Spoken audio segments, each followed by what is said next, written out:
અને હવે આપણે પરમ પૂજ્ય કનુદાદાશ્રીનો સત્સંગનો વિડીયો નિહાળીએ. રમેશભાઈ સામે સ્ક્રીન ઉપર એને રજૂ કરશે.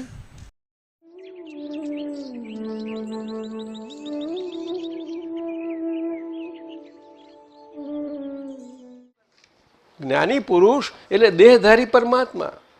મનુષ્યનો દેહ હોય નહીં અને પરમાત્માને આપણે સમજી શકીએ નહીં ને એમને જોઈ શકીએ નહીં. પરમાત્મા દેખાય એવા નથી, એ ના દેખાય કોઈ દિવસે. દેહ તો દેખાશે તમને, પણ પરમાત્મા એમની દશા છે. શું કહ્યું? એમનું સ્ટેટ ઓફ બિઈંગ છે, બોડી સ્ટેટ ઓફ બિઈંગ નથી એમનું. That is how in the live body we can see પરમાત્મા. નહીં તો જીવંત મનુષ્ય દેહમાં પરમાત્મા જોવા સહેલી વાત ને, આપણને દર્શન મળે કે જેવી તેવી વાત છે. એટલે જ્ઞાની પુરુષને દેહધારી પરમાત્મા કયા? એ જ્ઞાની પુરુષ જે દેહધારી પરમાત્મા છે એમના ગુણના. આપણે દેહ તો દેખાય આપણે આ ચર્મચક્ષુથી, પણ એમના ગુણના એટલે કેવી રીતે અંદર પરમાત્મા પ્રકાશી કરીને છે.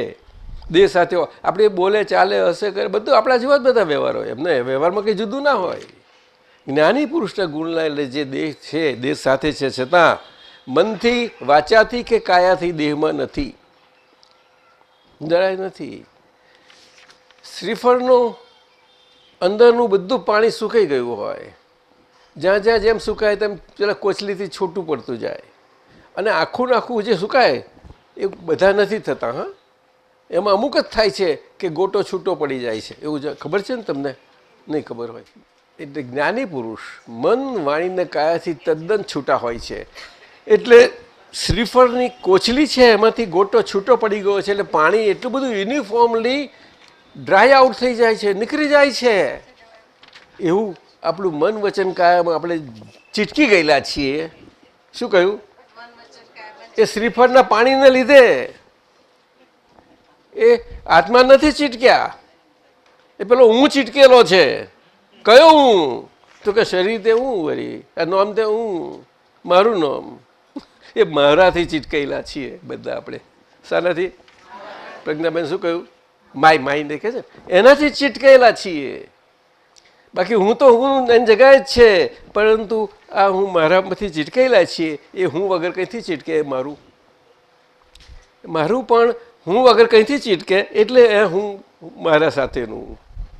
હવે મારું બિલકુલ નીકળી ગયું હોય ત્યારે એકલા હું રહે છે, નારિયેળનો ગોટો રહે છે. પાણી આખું નીકળી ગયું એટલે ગોટો, અને કાચલીમાં જ છે પાછું. તો ગોટો કાઢે તો આખો ગોટો નીકળે. કાચલી ધીમે ધીમે એવું ફોડે ને, કાચલી છૂટી પછી ગોટો નીકળે. સમજ્યું? એવા જ્ઞાની પુરુષ હોય છે. જ્ઞાની પુરુષ આવા હોય છે, પરંતુ એ બહાર શરીરથી આપણે જોવા ટવાયેલા ખબર કેવી રીતે પડે? જ્ઞાની પુરુષ આવી રીતે મન વાણીને કાયાથી સંપૂર્ણ નારિયેળના ગોટા જેવા સંપૂર્ણ મુક્ત, અને મુક્તપણે જ હોય, અને છતાં શરીરનો બધો વ્યવહાર હોય, બધા જોડે વાતો કરે બધું જેવું કરે, ખાય પીએ ઉઠે બધું જ. એટલે ગીતામાં સ્થિતપ્રજ્ઞની કા ભાષા પૂછ્યું છે તે આત્મજ્ઞાની માટે પૂછ્યું છે. આત્મજ્ઞાની માટે એટલે કૃષ્ણ ભગવાનના પોતાનું સ્વરૂપ છે, સચ્ચિદાનંદ સ્વરૂપ. સત એટલે પરચ્યુઅલ, કાયમના, અવિનાશી.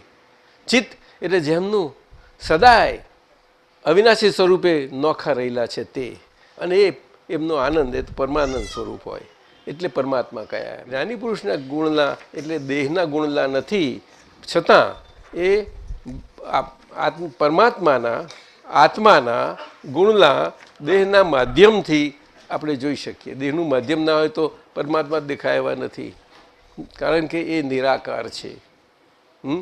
એટલે આપણામાં સગુણ નિર્ગુણ આ બધું સાકાર નિકારક, પણ સાકાર નિરાકાર આપણામાં જોઈને કોઈને પકડે એવું નથી. બરોબર, એનો અર્થ સમજાયું ને? સાકાર એટલે શરીર, અને નિરાકાર એટલે શરીરમાંથી નોખા પડેલા આત્મા પરમાત્મા સ્વરૂપે પોતાની રીતે રહ્યા કરે છે તે.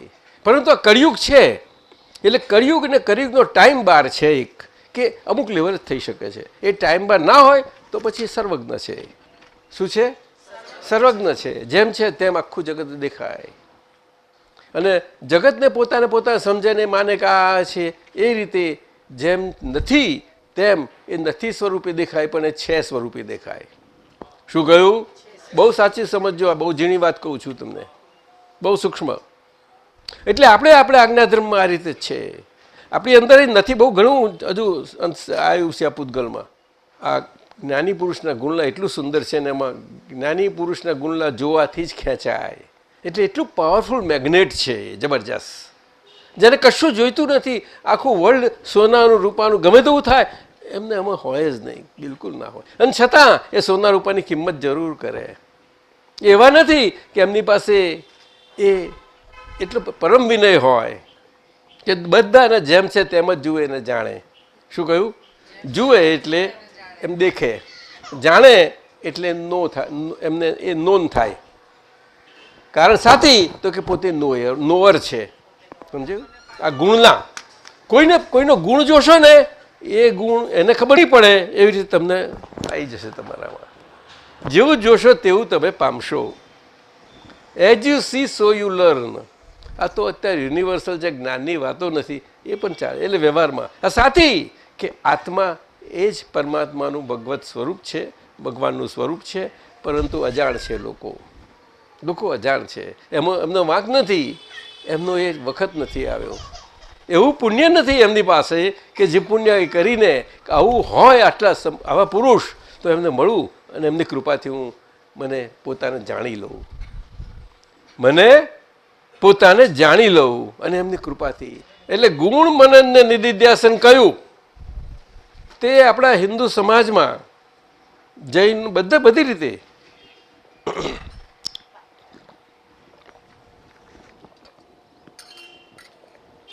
આપણા બધા સામાજિક જે ધર્મ આપણે પાડીએ છીએ બધી રીતે એમાં નિધિધ્યાસન શબ્દ બહુ મોટો આવ્યો. મનન અને નિધિધ્યાસન એટલે કે ગુણ મનન નિધિધ્યાસન એટલે મનન ચિંતવન કે છે એના બધા શબ્દો.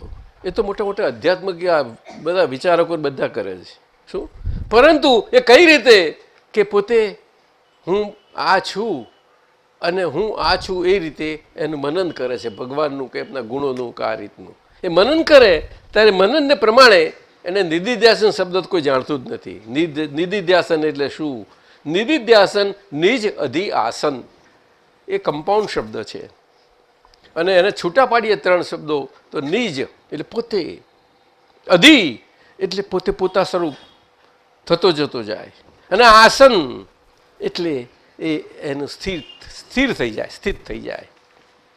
પોતે પોતાને પોતે કોણ છે જાણતો જ નથી. એટલે શાસ્ત્રોમાં જે વર્ણન કર્યા છે એ પ્રમાણે રહેવા જઈએ છીએ આપણે. હકીકતમાં નિધિધ્યાસન આનો અર્થ છે પોતે પોતાના આત્માનું અને આત્મા સ્વરૂપ થવા માટેનું એમનું આખું આસન એટલે સ્થિતિ એ થઈ જાય. એને જેવું જોવે છે એવું થાય. એટલે જ્ઞાની પુરુષના ગુણના જોયા તો એ તો બહુ પાવરફુલ મેગ્નેટ છે. મેગ્નેટ એટલે પોતે કોઈ આકર્ષતું નથી પણ બધા આકર્ષાય છે એનાથી. મેગ્નેટ તો મેગ્નેટિક જગ્યાએ જ છે. એ સામે ચાલીને કંઈ લોખંડને આકર્ષણ નથી જતું પણ પેલું આકર્ષી જાય છે. એવું નહીં તરુબેન? આકર્ષી જાય છે. હવે આકર્ષી જાય છે, 2 જાતના આકર્ષણ હોય છે. એક સંસાર પેદા કરનારા છે, એ આપણે જેને પ્રેમ આપણે સંસારમાં કહીએ છીએ બધો, અને એક નિરીક્ષકપણું. શરીર છે છતાં એક અંશ ઈચ્છા નથી, કોઈ પ્રકારની. નિરીક્ષક, સમજે? કોઈ જાતનું મારાપણું નથી એને. ઝીરો થઈ ગયું હોય, એકદમ ઝીરો કરી થતું નથી, થોડું પણ એ થઈને પછી પાછું પડે છે. એટલે દાદા ભગવાન કહે છે અમને સર્વજ્ઞપણું ખુલ્લું થઈ ગયેલું આ કળિયુગમાં. આ શરીર એવું કળિયુગના શરીર છે એમાં ના ડાયજેસ્ટ થઈ શકે, પચી શકે નહીં. એટલે એ 4 અંશ ઓછું પચ્યું. 360 ડિગ્રીએ પૂરેપૂરું પચી જાય, મારાપણું નીકળી જાય, ત્યારે તો સર્વજ્ઞતા ખુલ્લી થાય છે એને. તે આ કાળમાં આટલું તો કે નીચે પડ્યું પણ રહ્યું કે એબ્સોલ્યુટ તરીકે, સર્વજ્ઞ તરીકે. કેવી રીતે? તો કે દર્શન સ્વરૂપે. દર્શન સ્વરૂપે કેવી રીતે? તો કે બધાના દર્શનમાં સહેલામ સહેલી રીતે આવી જાય એવી રીતે.